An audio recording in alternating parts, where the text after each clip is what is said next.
Good evening, everyone. Welcome to a late night episode of Light Sports Ramble. As always, my pleasure. And those loyal listeners know Tuesday night is my late night at work. So as I drive, you get to enjoy the sunset here in Indiana. But I'm going to get right into it today. I got 3 topics I want to talk about.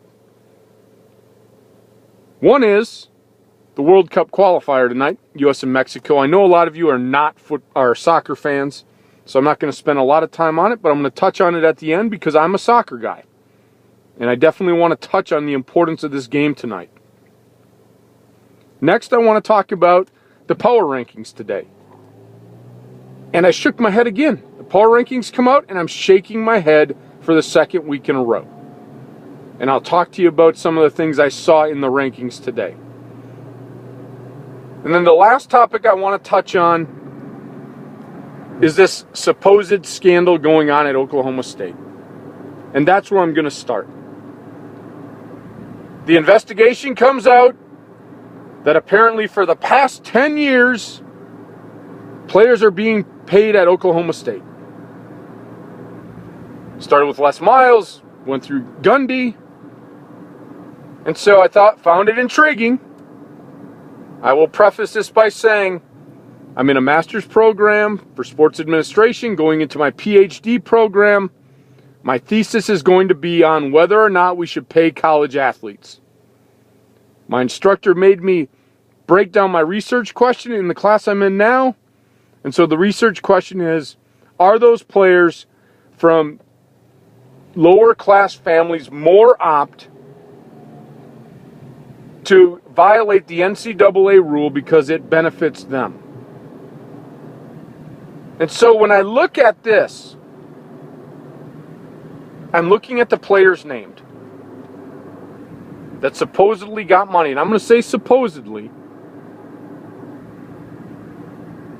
There's a good comment in the article.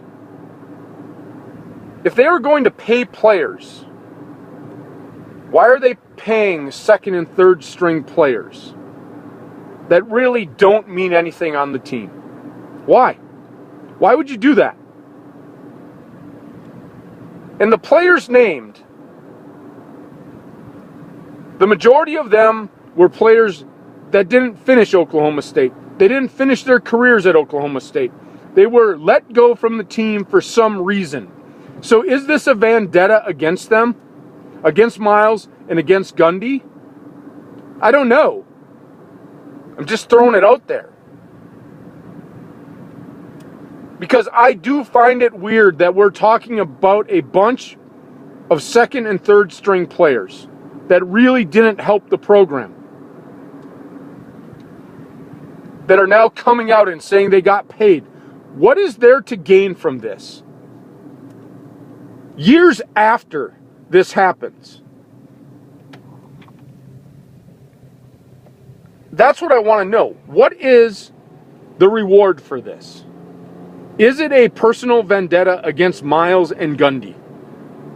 And after reading the article, some of this stuff could have went on, but I really find it hard to believe that it went on for this long. And now all of a sudden there's this group of guys that are all saying this happened. Why are you coming out so many years later? It'll be interesting to find out. Because when you look at the stars that were at Oklahoma State, they're denying it. Now, granted, they may have a reputation to uphold. But what do they have to lose if they say, yeah, I got paid? I mean, it's their alma mater. I understand that. But they're denying it. And the people that are saying they got paid are people that had problems in the program. So my first instinct today is to say, this could be nothing more than a vendetta against Miles and Gundy. Now, my second point to this is, I mentioned it when the Manziel ruling came out.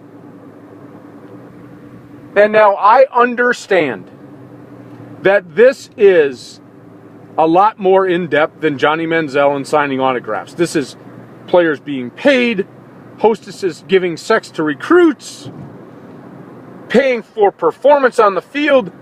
There's a lot more going into this investigation. I don't expect a ruling next week. But is the NCAA going to be diligent on this and go through it with a fine-tooth comb? The answer is yes. And so it just goes back to my point with the Manziel case. That one went through very quickly. And the NCAA will do their due diligence to get this right. And so another NCAA scandal with paying college athletes. And so now my stand is, I don't think we should pay college athletes. I don't think they deserve a stipend to actually come to school and get paid to play football. I do, however, think that there should be some way for them to get some spending money while on campus. They should be able to enjoy what college life is all about. College athletes, myself included, you don't have much time during the season. You get a little more time in the off season, but you're still working out. Now, I was lucky. I qualified. My family qualified for federal work study, and I used that money for my spending money. I could go hang out with the guys. I could grab a pizza. I could do things, go to the movies with my girlfriend. I had a little bit of spending money. But if it wasn't for work study, my parents would have had to give me that money.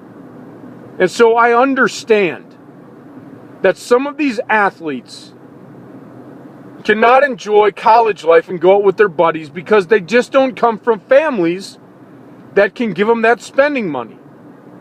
And so I'm on that side, that there should be a way for them to pick up some spending money while they're on campus. But I don't think it comes in the form of a stipend. Nor do I think it should come from boosters paying them or the program itself paying them. But there should be a way that they can use their name and their status on the football team for a little bit of personal benefit if they can. Now, if they can't, too bad. But that's where I'm going to leave it. Because all of a sudden we got another NCAA scandal coming out. And I'm tired of it happening every 6 months or every year it comes out. Another scandal. Eventually it's going to be every university in the country is going to have a scandal. So moving on to the fun part, which is the rankings today, the power rankings again. Come on, ESPN. How do you have the Broncos behind the Seahawks? I'm okay with the 49ers jumping to number 1. I'm okay with that. They deserve it. They played really well. But how do you have the Seahawks number 2? The Broncos took care of business with the defending Super Bowl champions, and you can't put them ahead of the Seahawks, who struggled with the Panthers, who you have ranked 24th in the latest poll. Because if it was not for a Williams fumble, they would have beaten the Seahawks. The Seahawks don't deserve to be in the top 3. Maybe not even in the top 5. Unless I'm totally getting this poll wrong. Because honestly, and I'm not just saying this because I'm a Packer fan, the Packers played the 49ers straight up, and they played them tough. And so you drop them in the poll? You drop them to 7? You should have kept them idle. Because the Texans struggled with the Chargers, and you moved them up because they got a W. I don't think you just move up in the rankings because you get a win. It's how you played.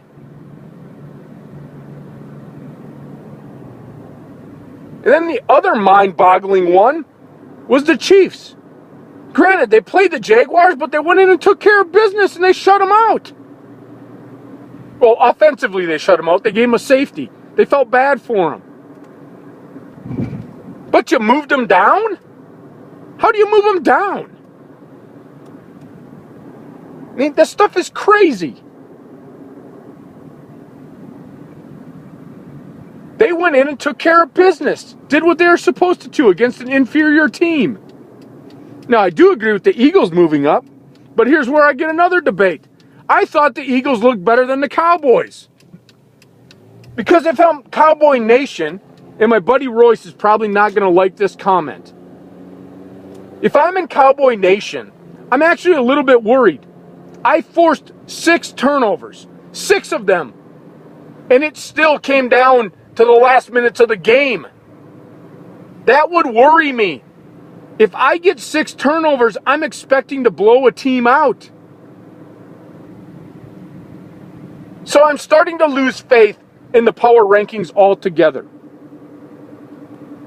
And even going farther down, the Panthers at 24. You have the Steelers ahead of them? Come on now. The Steelers look like crap and the Panthers played well. The Panthers losing a game doesn't mean they automatically should drop in the rankings. They should move up. They played against the Seahawks, who are a good team, and they played them well. They should be rewarded for that. These things are turning out to be nothing more than a popularity contest. And the Chargers at 26, they played the Texans tough. They had a lead on them. The Texans needed a late field goal to beat them. So why are you punishing these teams for playing a good game and moving them down in the rankings because they lost? It doesn't make sense. I think you need to rethink how you're ranking these teams. It is not a popularity contest. It is how are you playing? Power rankings. Who's playing well? Move a team up 10 spots. You did with the Eagles. They looked great last night. And that offense is going to give fits to a lot of defensive coordinators. But there's my ramble on that, my heated ramble on that. And now I want to touch on tonight's World Cup qualifier. And I hope that the U.S. comes to play tonight because Mexico gives them fits. And after a loss to Costa Rica, a 3-1 loss where they didn't look really good, they can't even afford a draw on their home turf. They need a victory tonight. A loss tonight really puts the U.S. in a position that they don't want to be in. I like the team, but they're scaring me right now. A loss to Costa Rica 3-1 in a game that I watched that they didn't look that good. I sure hope when I watch tonight that they play a lot better. I hope Donovan comes to play. I hope Beasley comes to play because we need some offense tonight. This game is scaring me. And I hope they can pull it out. But if history's telling me anything, I think they're going to draw on their home turf. And a draw is not going to be good on home turf. They need to defend the home turf tonight. They need to get full points with a win. But I think this game ends in a 2-2 draw tonight. Unfortunately. Just the way they've been playing. Hopefully I'm wrong. But there you have it, folks. There's the Red Light Sports Ramble for tonight. As always, my pleasure. I'll see you tomorrow at the next Red Light.